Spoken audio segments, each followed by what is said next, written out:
शपथ नेउछि जे मु राष्ट्रर एकता अखंडता एवं सुरक्षा को बजाय रखिबा पई निजको समर्पित करिबि एवं मो देशवासी मानक मध्यरे एही संदेश प्रसार करिबा पई संपूर्ण प्रयास करिबि।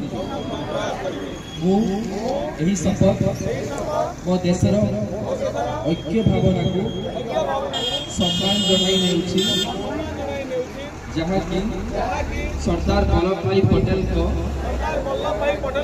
दूरदर्शिता एवं तांकर कार्य द्वारा संभव हो पारिथिला। मो देशर आभ्यंतरीण सुरक्षा सुनिश्चित करने निमंते निजको समर्पण करने सत्यनिष्ठ संकल्प नेउछि।